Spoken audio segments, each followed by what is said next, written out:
dándoles el enlace de esta semana para que practiquen ni bien finalizada nuestra sesión. Bien, muy bien chicos, entonces vamos a comenzar nuestra sesión del día de hoy. Ya estoy iniciando la grabación. Muy bien, ya estoy compartiendo pantalla y ahora voy a comenzar a proyectar nuestro PPT. A ver, déjenme ver, ya está proyectando.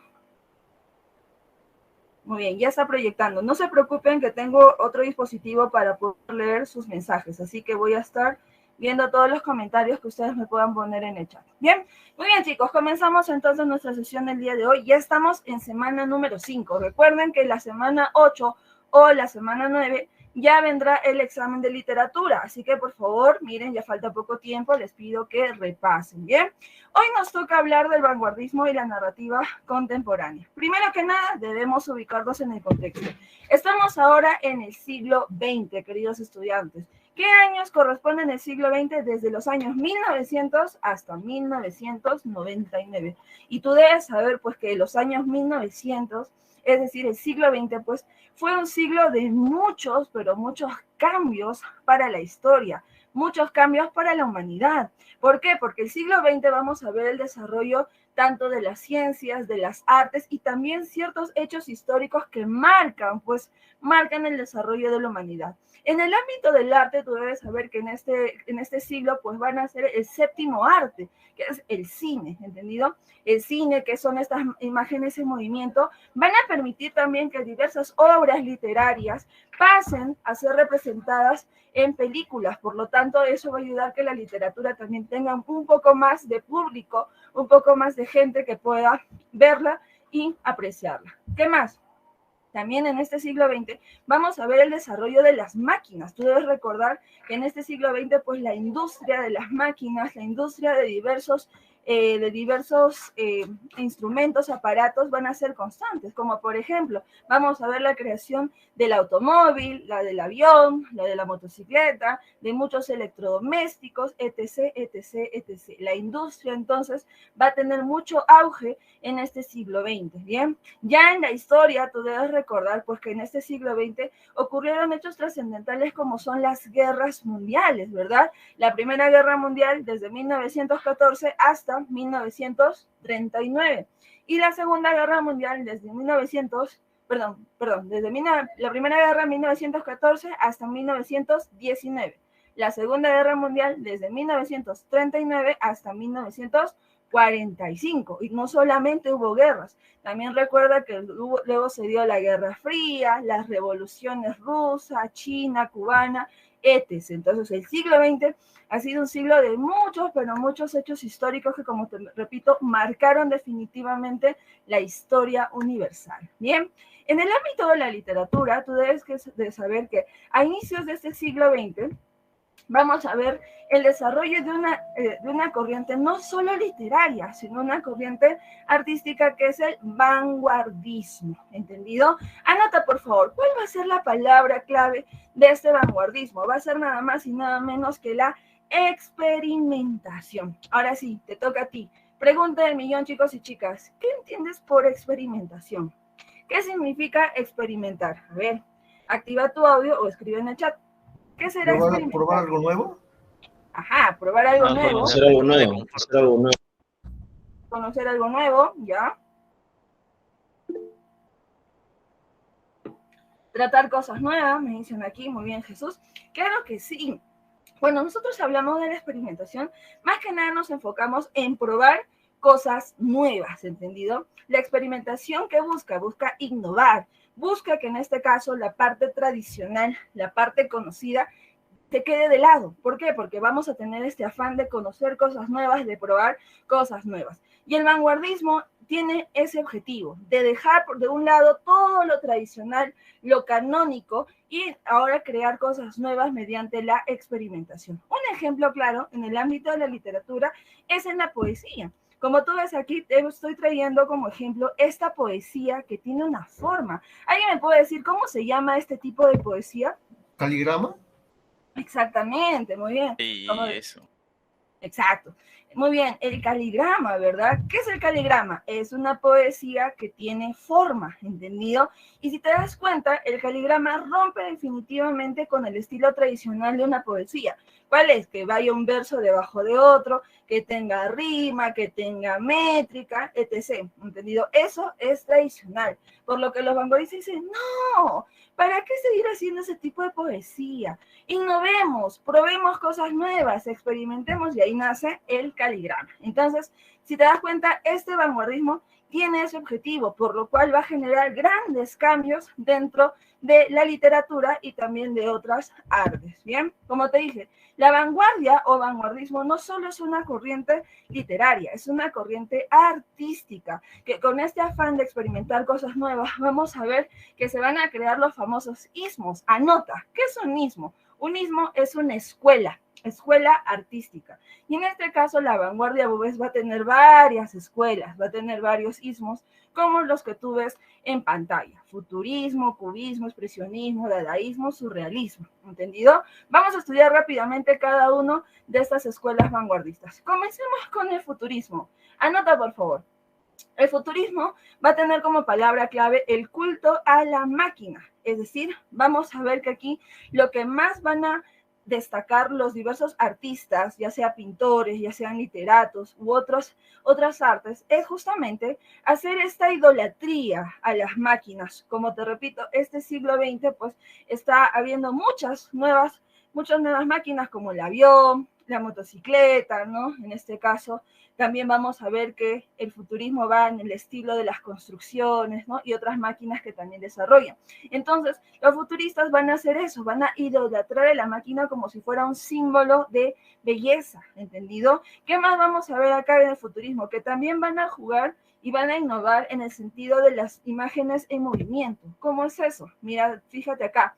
Son tomas fotográficas que en este caso no muestran el objeto estáticamente, sino que buscan crear este efecto de que el objeto está en movimiento. Eso también sería un estilo de culto, más que nada, a su velocidad y a la potencia que puede tener la máquina. ¿Entendido? Siguiente escuela vanguardista, el cubismo, queridos chicos. El cubismo va a tener como palabra clave el juego de formas. Bien, estamos ante una escuela artística donde lo que va a buscar es romper con el esquema tradicional de las pinturas realistas, ¿no?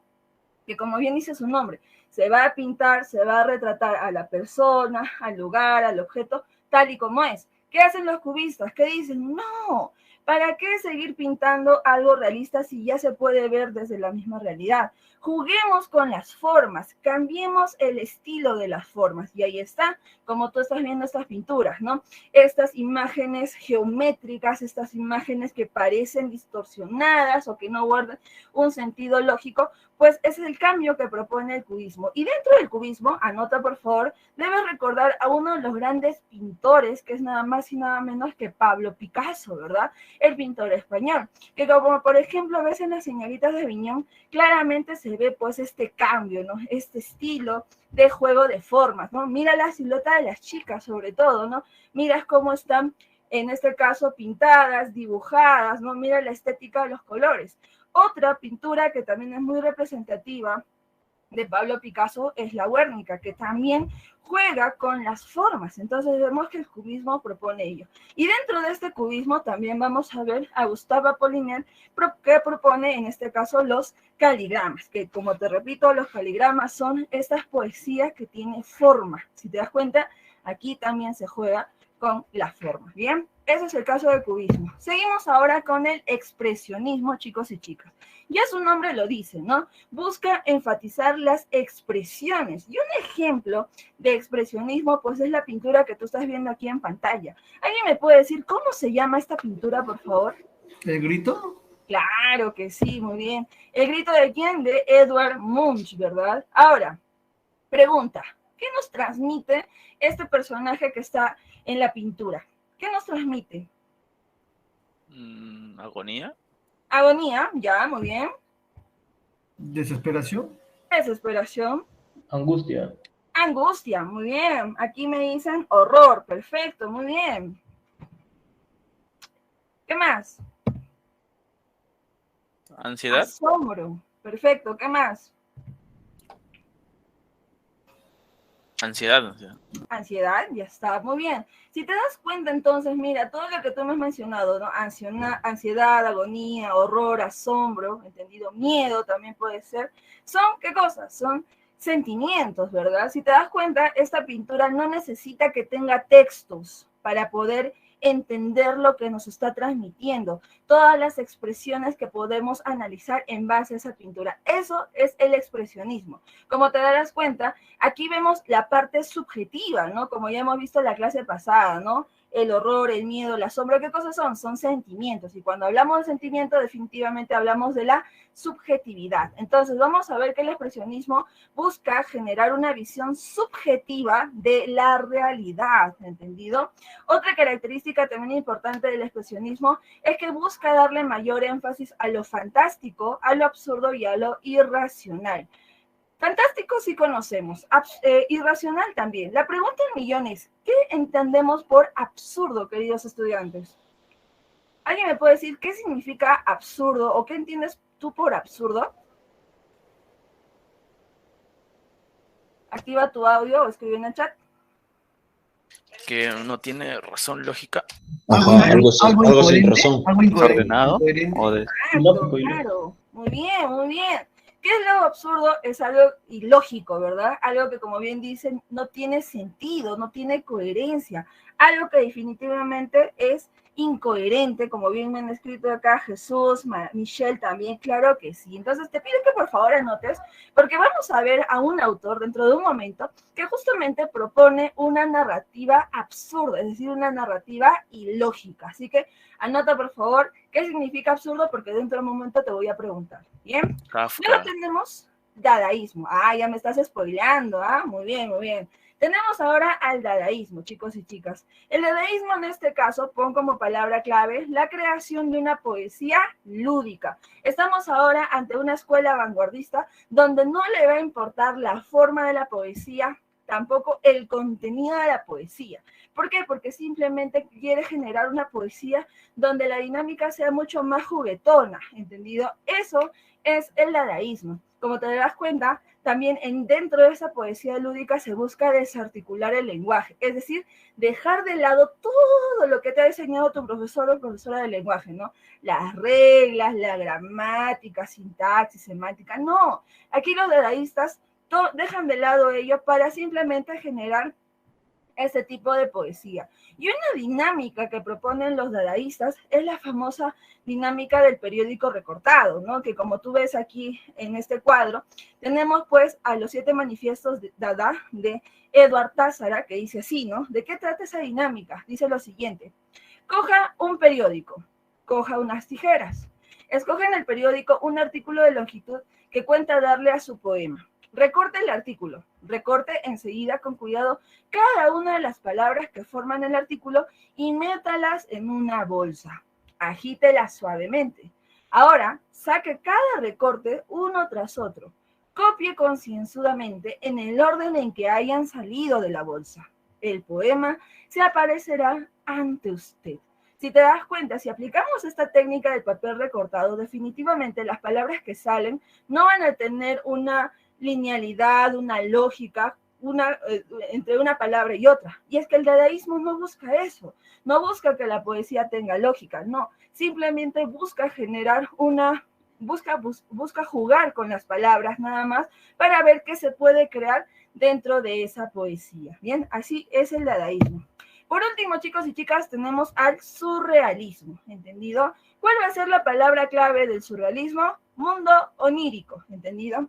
¿Qué es el mundo onírico? Pues el mundo onírico es el mundo de los sueños, chicos y chicas. Y es que estamos ahora ante una escuela vanguardista donde lo que se va a enfocar es lo que pasa en los sueños. Y para ello los surrealistas se van a basar nada más y nada menos que del psicoanálisis. Y tú debes recordar que dentro del psicoanálisis tenemos nada más y nada menos que a Sigmund Freud con sus diversas teorías del hombre, ¿entendido? Desde la perspectiva del psicoanálisis. Bien, ¿qué sucede? Una de esas teorías para Sigmund Freud dice lo siguiente: en el ser humano no solamente existe un ser, sino 3 seres: el yo, el super yo y el ello, ¿verdad? Creo que ustedes ya conocen esta teoría, ¿no? Espero que sí. Si no, presta atención. ¿Quién es el yo? El yo es este ser consciente, es este ser que vive en la realidad, es este ser que ahorita me está escuchando en la clase, ¿entendido? Es este ser que está despierto mientras que tú estás haciendo tus cosas. Ese es el yo. El super yo es este ser que aflora o que sale a relucir cuando tú estás en un dilema moral. ¿Por qué? Porque el super yo simplemente te ayuda a ti a aprender o a deslindar lo bueno de lo malo, lo que está bien de lo que está mal, de lo correcto y de lo incorrecto, ¿entendido? Ese es el super yo. Y el ello, supuestamente, es este ser que está dormido en este momento y que solo despierta cuando tú estás durmiendo.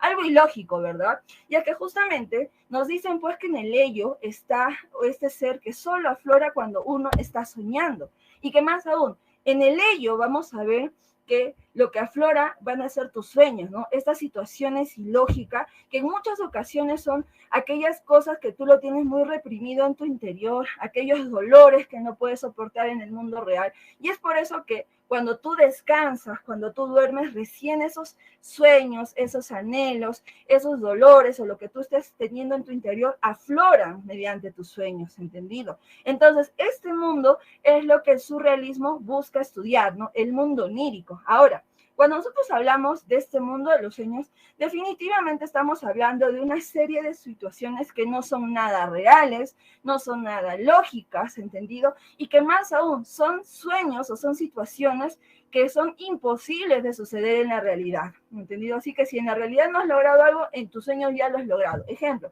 si en la realidad todavía no has ingresado a la universidad, ya en tu sueño ya has ingresado, ya has terminado la carrera, ya te has graduado, ya. Si en la realidad no la has conquistado, ya en tu sueño ya te casaste con ella, ya tienes hijos con ella, ya. Así es.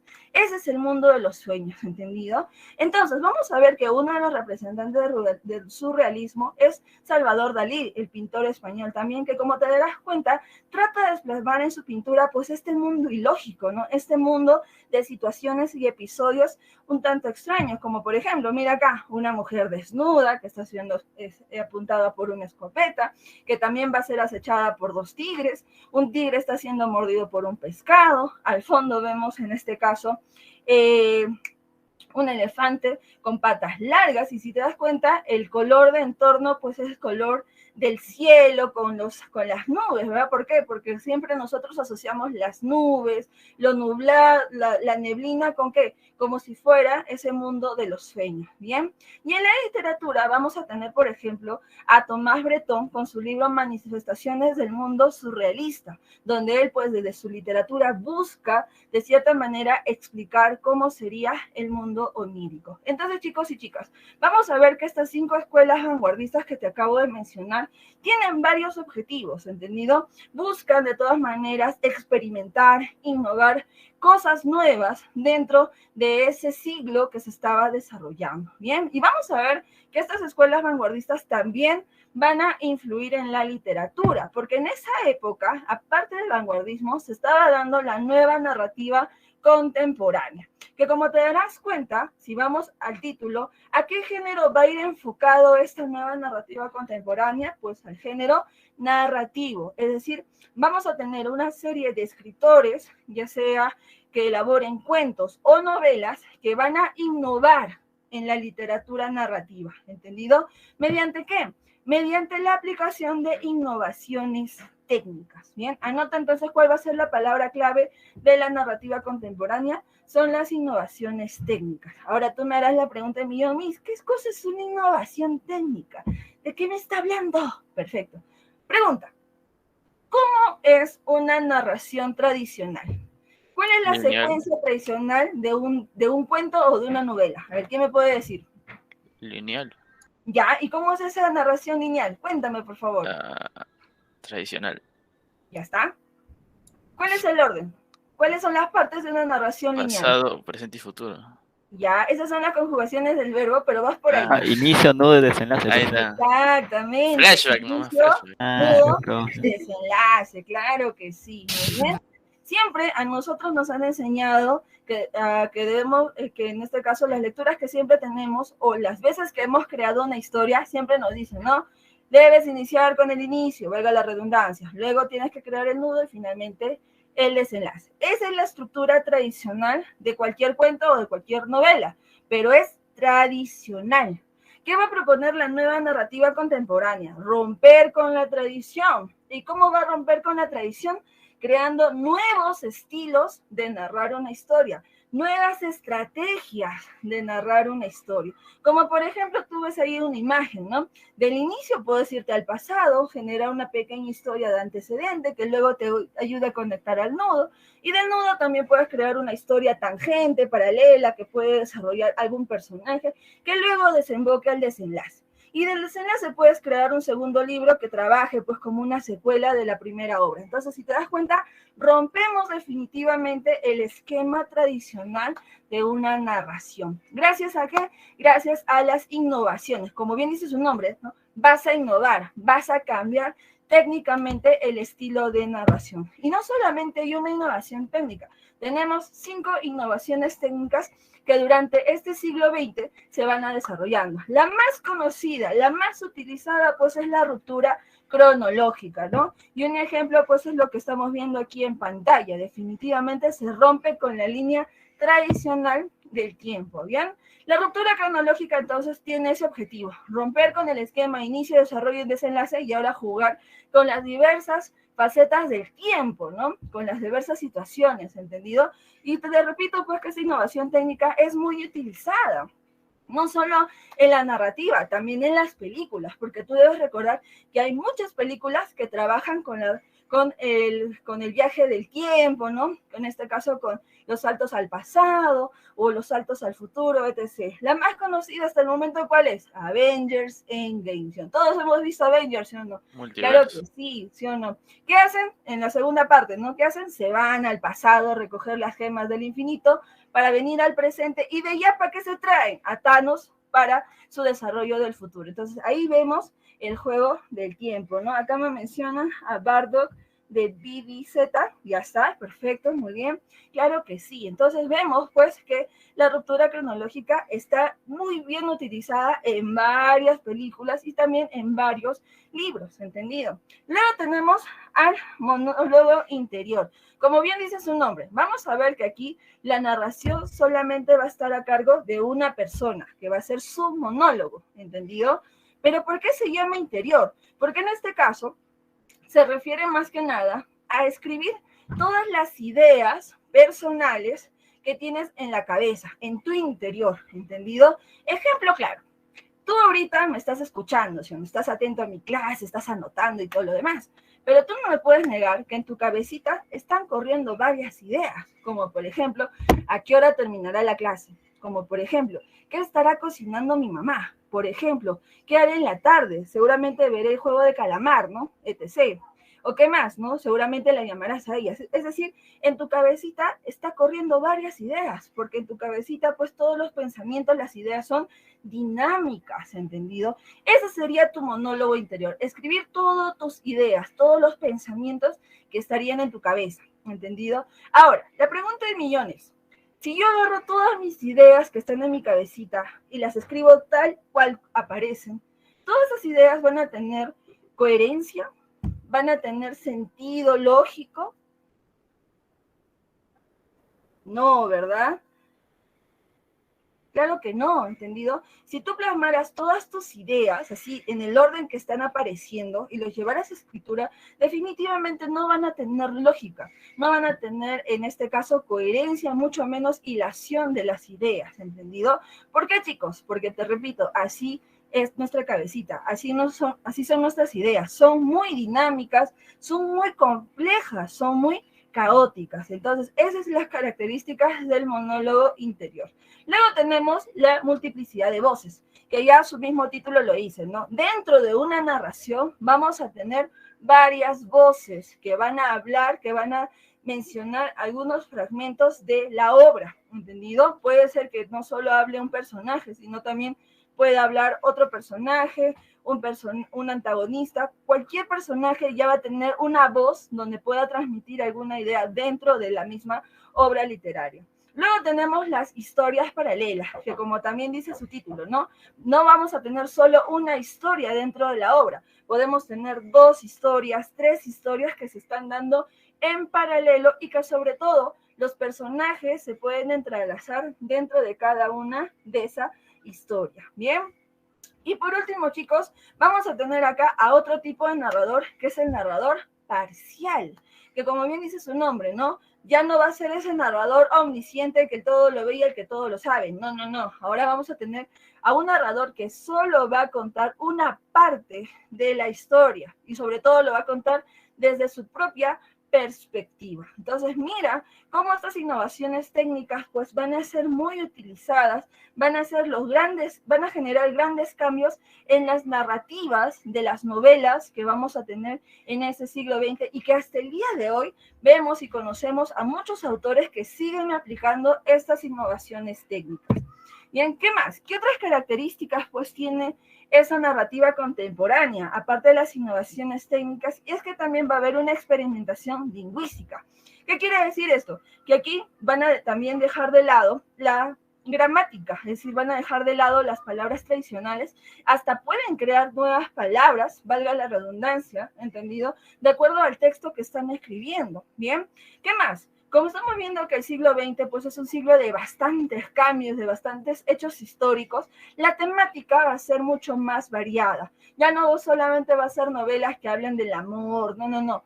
Puede haber temas sociales, temas psicológicos, temas, en este caso, filosóficos, existenciales, psicológicos, ¿entendido? O, perdón, psicoanalíticos, etc. Porque la misma sociedad está proponiendo estos cambios de narrativa y sobre todo estos cambios de temática. Y eso va a generar pues que tengamos una narrativa, obras, es decir, novelas y cuentos que tengan una visión integral del ser humano con este nuevo mundo que se está conociendo y que se está conectando. ¿Bien? ¿Quiénes van a ser los encargados de esta nueva narrativa contemporánea? ¿Quiénes se van a encargar de innovar? ¿Quiénes se van a encargar de aplicar las innovaciones técnicas y todas las características que te estoy mencionando? Ahí tú lo estás viendo. Comencemos de la derecha hacia la izquierda. Primero que nada, por parte de Irlanda tenemos a James Joyce, que tú debes saber que es el famoso autor de Ulises, una obra donde se trabaja el monólogo interior. Por parte de Francia tenemos a Albert Camus con su obra El extranjero, a Albert Proust con Busca del tiempo perdido y a Jean-Paul Sartre con La náusea. Dentro de estos autores tú debes saber que quienes ganaron el premio Nobel de literatura pues es Camus en 1957 y Jean-Paul Sartre en 1964, que por cultura general también debes saber que Jean-Paul Sartre fue uno de los autores que rechazó el premio Nobel de literatura de su época. ¿Bien? Por parte de Alemania tenemos a Hernán Hesse, autor de El lobo estepario, Thomas Mann con La muerte en Venecia y a Franz Kafka con La metamorfosis. Dentro de estos autores alemanes, pues tenemos que Hesse y Thomas Mann ganaron también el premio Nobel de literatura. Y quien verdad también debía ganar, pero lamentablemente no sucedió, fue con Franz Kafka, ¿entendido? Que nos toca estudiar en este momento. Anota, por favor. A Franz Kafka se le conoce como el padre de la narrativa absurda, ¿entendido? Claro que sí. Ahora, si yo te digo narrativa absurda, dime por favor rápidamente, activando tu audio, escribiendo en el chat, ¿qué escuela vanguardista él estaría aplicando? ¿Cuál es la escuela vanguardista donde se da la narrativa absurda? Expresionismo. Exactamente, chicos. El expresionismo. Entonces vamos a ver que él va a proponer esta narrativa ilógica, sin sentido y sin coherencia, que dentro de un momento lo vamos a trabajar. Bien, biográficamente hablando, tú debes saber que Franz Kafka jamás fue un hombre feliz y contento, debido pues a que la imagen autoritaria de su padre siempre estuvo presente en su vida. Como tú debes saber, Hernán Kafka, que era su padre, era una persona que tomaba decisiones importantes de la vida de su hijo, como por ejemplo, obligarlo a estudiar leyes cuando él no quería estudiar leyes, ¿entendido? Lo obligó. También tenemos en este caso aquella vez que también su padre lo obligó a comprometerse con una mujer que él ni siquiera conocía, que ni siquiera, en este caso, ni siquiera amaba, ¿entendido? Entonces vamos a ver que esta imagen autoritaria siempre va a estar presente en la vida de este hombre, con lo cual no ha permitido pues que él se desarrolle tal como debería de ser, ¿entendido? Ahora, ¿cómo nosotros sabemos eso? Es que justamente Kafka en su momento escribió pues esta famosa obra llamada Carta al Padre, donde definitivamente pues él bota todo el dolor, todo el resentimiento que pudo haber ocasionado pues la imagen autoritaria de su padre, ¿entendido? Ahora, Kafka no solo escribió Carta al Padre, también tenemos otras obras como América, El Proceso, El Castillo, ¿no? Y La Metamorfosis, que es la más conocida, donde siempre vamos a ver una temática de soledad, frustración y culpa. Ahora, cuando Kafka desarrolla todas estas obras, no lo hace con el objetivo de convertirse en famoso. Para nada, chicos, no fue así. Simplemente él escribió por el simple hecho de querer manifestar sus ideas, sus pensamientos y todo lo que tenía él por dentro, ¿entendido? Y cuando él estaba a punto de fallecer, lo único que hizo fue prestarle estas obras, estos escritos a su amigo Max Brod, con la condición que después de que su amigo leyera, las quemara y así muriera todo su legado.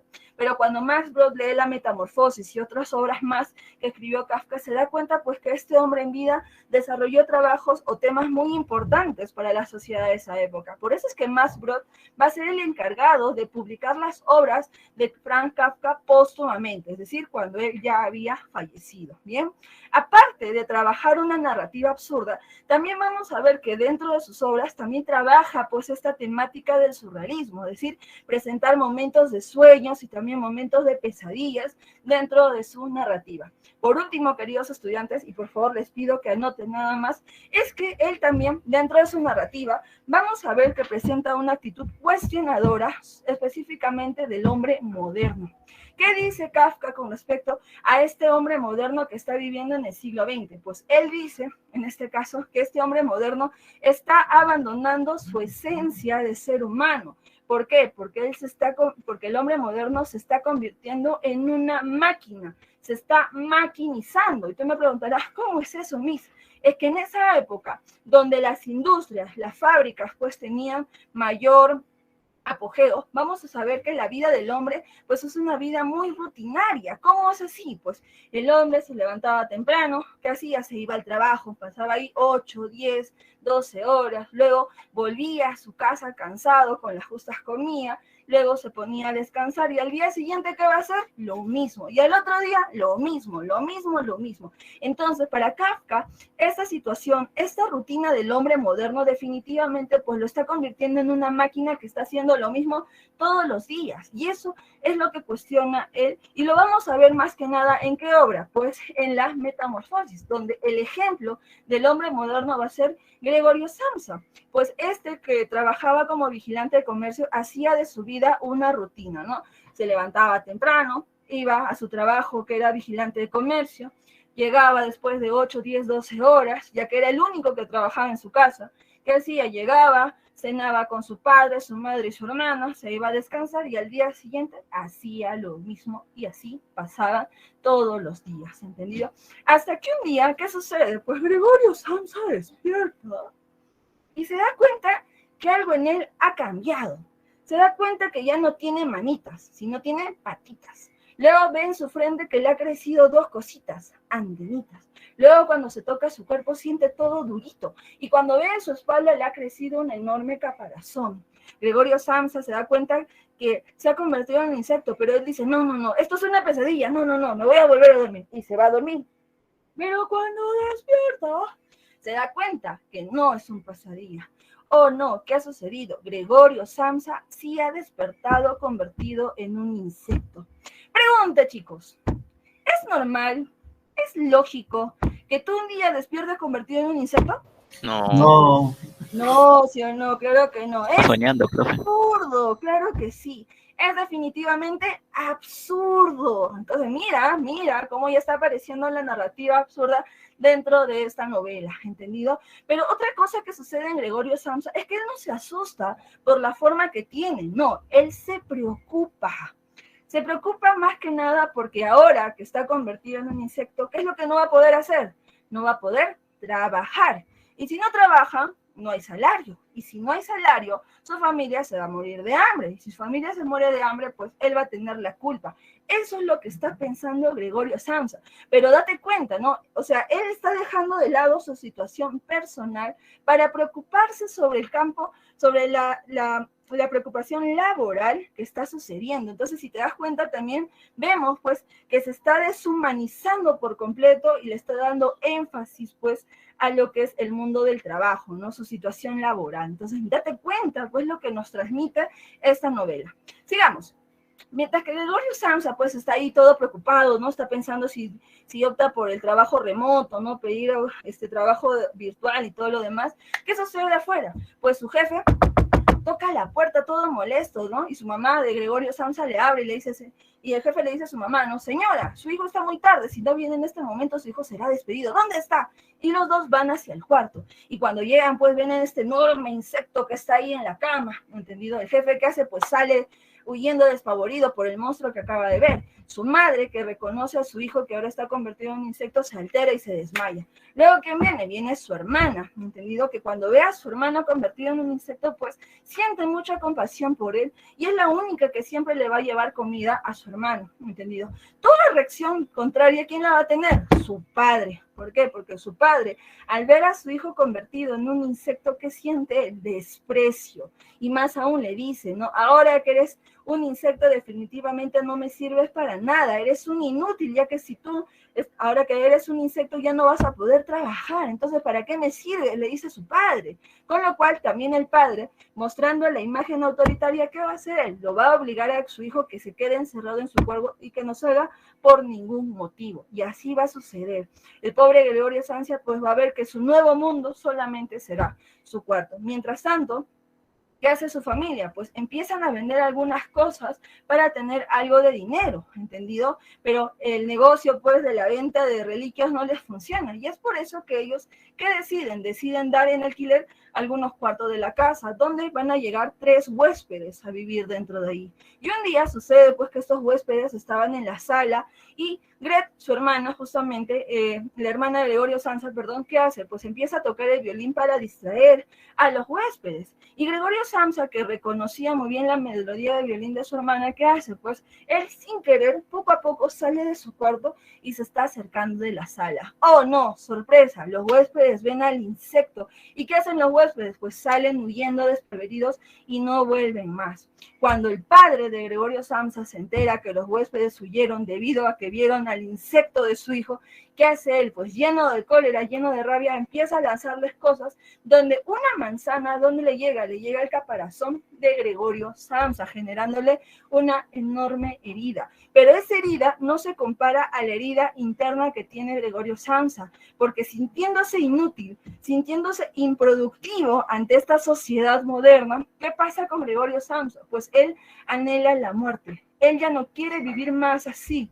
Él simplemente quiere morir para, de cierta manera, darle esa tranquilidad a su familia. Y, como ustedes saben, la muerte le llega poco tiempo. ¿Qué sucede? Un día menos pensado, una empleada contratada por la familia, ¿qué hace? Pues va a limpiar los cuartos y cuando llega al cuarto de Gregorio Samsa, pues ven a este enorme insecto patas arriba, ¿no? ¿Qué hace la empleada? Pues le informa, en este caso a la familia, ¿no? Diciéndoles, acabo de ver un enorme insecto allá en la casa, ¿qué hago? Y la familia, sabiendo muy bien de quién se trata, pues entiende que en este caso Gregorio Samsa ha muerto.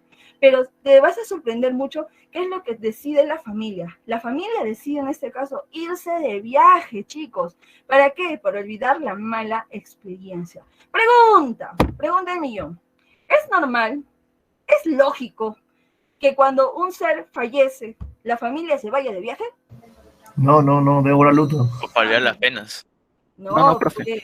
Claro que no, ¿verdad? ¿Qué cosa es eso? Surrealismo. ¿Entendido? No.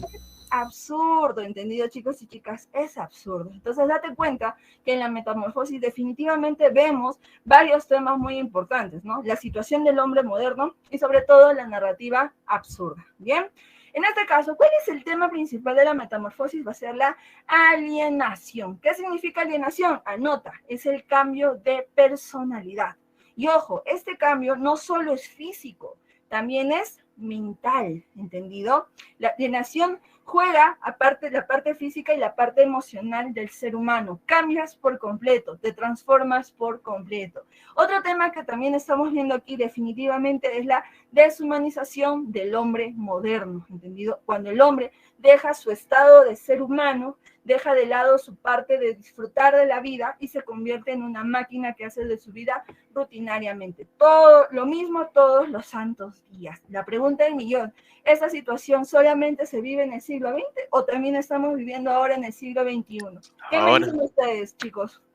¿Cómo siglo XX nomás, profe. ¿Cómo es su vida, chicos? ¿Rutinario? ¿Se están convirtiendo en máquinas o todavía hay salvación para disfrutar de la vida? ¿Qué dicen ustedes? De todo.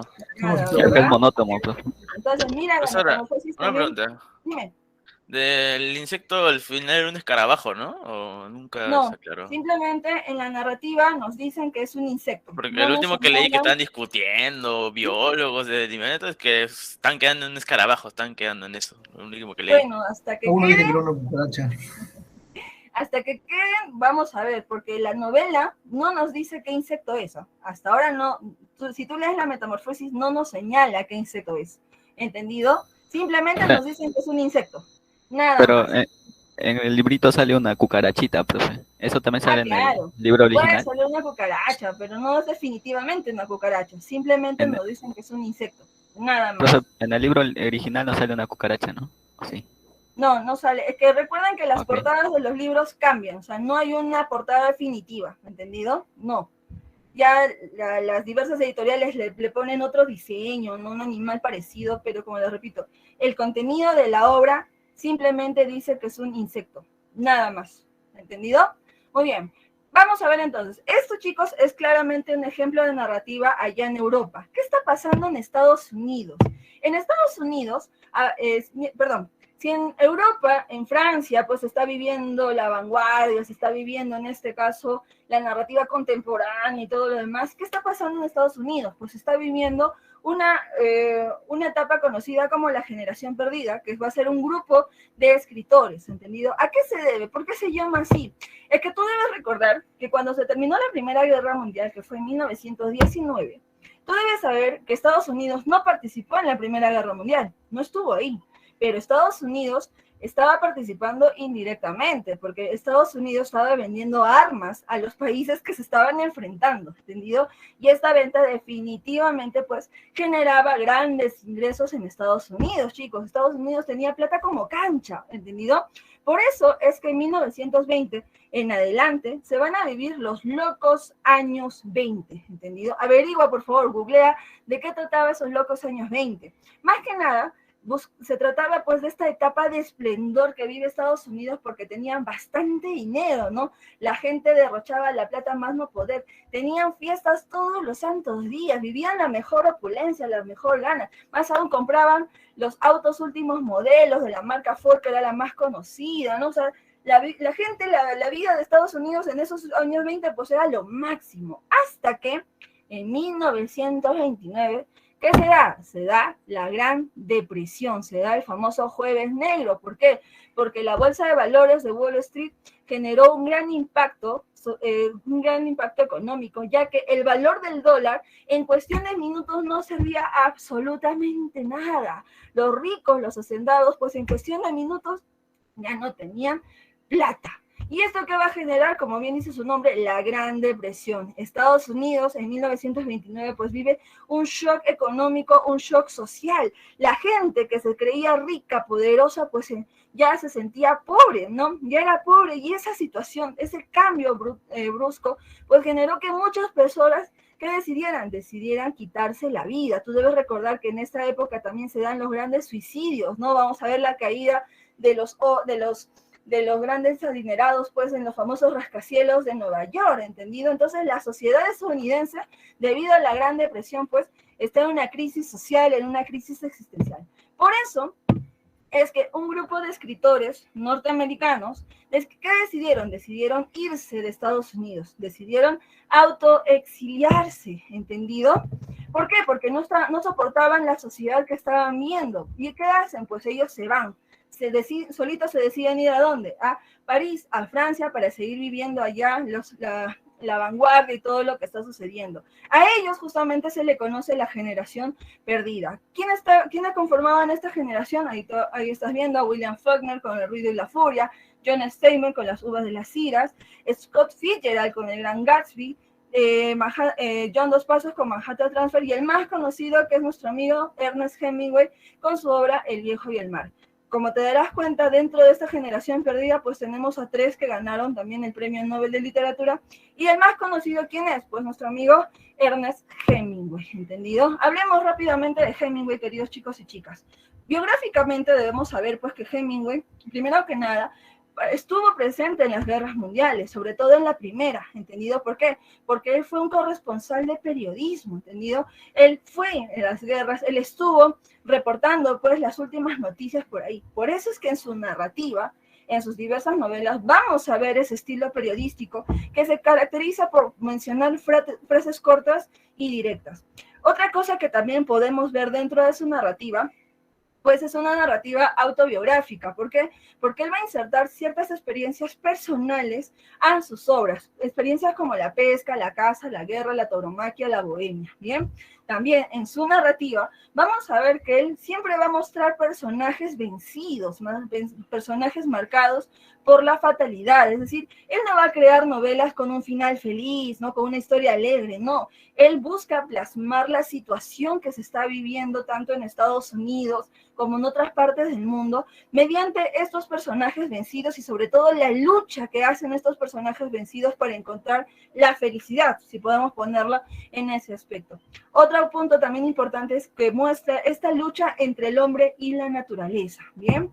Dentro de las diversas obras de Hemingway vamos a ver que esas obras con temática de guerra tenemos Adiós a las armas, Por quién doblan las campanas, y en el caso de Por quién doblan las campanas se ha adaptado a la película llamada Pearl Harbor, que habla también sobre la guerra y sobre todo ese hecho que generó que Estados Unidos entre a la Segunda Guerra Mundial. Luego, en temática de tauromaquia tenemos Muerte en la tarde, tenemos Fiesta, y con temática de pesca tenemos pues nada más y nada menos que El viejo y el mar. Bien, vayamos con el argumento del viejo y el mar. ¿Quién es el viejo? El viejo se llama Santiago, es un hombre viejo, es un pescador que está salado. ¿Por qué? Porque lleva 84 días sin pescar absolutamente nada, chicos, ni una conchita, ni absolutamente nada. Por eso es que los otros pescadores ven que Santiago está salado, y ¿qué hacen ellos? Deciden alejarse de él para no contagiarse de la mala suerte. El único que siempre va a estar al lado de Santiago, ¿quién? Es un niño, Manolín, que se llama así, y en este caso va a ser este niñito que siempre va a estar acompañando a Santiago porque le gusta escuchar estas historias de Santiago pues en sus épocas de gloria, ¿entendido? ¿Qué sucede con Santiago? Pues a pesar de no haber pescado 84 días, él no pierde la esperanza, y es por eso que él al día siguiente va a hacer lo mismo que todos los días, ¿no? Se levanta muy temprano, de madrugada, coge su bote y se va al fondo del mar. ¿Qué hace luego? Lanza la caña y espera. Vamos a ver que en este caso en esa ocasión pasó 1 hora, 2 horas, y de repente la cañita de pescar se mueve lentamente. Santiago, emocionado, levanta la caña y ve que pesca a un pececito chiquitito. Dice, bueno, a nada, vamos a ver cómo me sigue, ¿no? Y pone el pescadito en el balde. Luego, nuevamente lanza la caña y ahora espera 2 horas, 3 horas, el sol ya está ahí bien parado en el cielo y todo lo demás. Y de repente la caña de pescar se mueve, pero se mueve con mucha fuerza. Santiago, muy emocionado y asombrado, dice, ¿qué cosa? Pues, ¿qué pescado? Y cuando se acerca, pues se da cuenta que ha pescado un enorme pez espada, que también es conocido como el merlín, ¿entendido? En ese momento Santiago, pues, busca concentrarse porque se da cuenta que ha pescado un pescado enorme, ¿entendido? Valga la redundancia. ¿Qué va a hacer él entonces? Pues él se va a concentrar, a tal punto que él mismo va a hacer sus propios monólogos, diciéndote, cálmate, Santiago, concéntrate, ¿no? Acuérdate aquella vez que le ganaste al negro. ¿De qué negro está hablando? Pues está hablando del negro Cienfuegos, y nos cuenta pues esa etapa cuando él se enfrentó a un negro alto, fuerte, ¿no? Pecho peludo, ¿no? En este famoso juego de mano, ¿no? Esas fuerzas de mano, donde Santiago pues tuvo que concentrarse, tuvo que en este caso poner mucho de sí para poder ganarle al negro, que al final sí lo logra, ¿entendido? Y esa concentración pues hace que Santiago no pierda la fe, no pierda la esperanza y siga pues enfrentándose, siga luchándose contra el pez espada. Si te das cuenta, Santiago está luchando contra el pez espada. El hombre está luchando con la naturaleza. Y en una estrategia de pescador, ¿qué hace? Pues en una mano agarra la caña de pescar y con otra mano agarra el arpón, este fierro largo que tú ves ahí. ¿Qué hace entonces? Le clava al pez espada y Santiago dice, bien, por fin lo logré. Pero lo que no se da cuenta es que al momento de clavarle, el pez que bota sangre. ¿Y quiénes huelen la sangre? Los tiburones. En un momento menos pensado, pues el bote de Santiago está siendo rodeado por 3 tiburones que están mordiendo pues varias partes del pez espada. Santiago nuevamente agarra el arpón y empieza pues a clavarle a los tiburones para, en este caso, espantarlos de su presa, ¿entendido? Si te das cuenta, en esa lucha también vemos que el hombre sigue luchando con la naturaleza. Al final, cuando los tiburones se van, pues Santiago recoge lo último que quedaba del pez. ¿Y qué hace? Pues llega a la orilla. Y nos damos cuenta, pues, que los pescadores también ven que Santiago está volviendo solo con el espinazo y la cabeza del pez espada. Pero a pesar de que haya vuelto con eso nada más, Santiago se siente contento porque finalmente su mala suerte ha terminado. Finalmente ha logrado pescar algo. Y Manolín pues se alegra junto con él. Como te darás cuenta, el tema fundamental del Viejo del Mar es la perseverancia, ¿no? ¿Qué nos enseña esta novela? Pues nos enseña a nunca rendirnos, chicos y chicas, a siempre luchar para lograr lo que queremos, ¿no? Lucha y lo lograrás. Y en tu caso, querido estudiante, estudia e ingresarás. ¿Bien? Para finalizar, les recomiendo unas películas para hablar de este siglo XX, del vanguardismo, de la experimentación y todo lo demás. Les recomiendo que vean Medianoche en París, donde ahí vemos un ejemplo de ruptura cronológica porque el personaje principal, ¿qué ocurre con él? Pues cuando está en París, él viaja en el tiempo, viaja en esos años 20, pues y conoce a Hemingway, conoce a Fitzgerald, conoce a varios autores de esta época de los años 20. Y otra película muy conocida, pues, es El Gran Gatsby, ¿no? De Scott Fitzgerald, donde vemos, pues, al papacito de Leonardo DiCaprio, ¿no? Te invito a que también veas esa película porque también nos lleva, pues, a ese ambiente de los locos años 20, sobre todo de Estados Unidos, ¿no? Y vas a ver también la trama, pues, que tiene nuestro querido Gatsby, ¿no? Y vas a saber por qué todos odiamos a Daisy, ¿bien? Muy bien, chicos y chicas, espero que les haya gustado la clase del día de hoy, sobre todo que los conceptos que nos ha tocado trabajar pues estén mucho más entendibles y que los argumentos en este caso pues sean fáciles de entender para ustedes, ¿bien? En este caso voy a quedarme unos minutos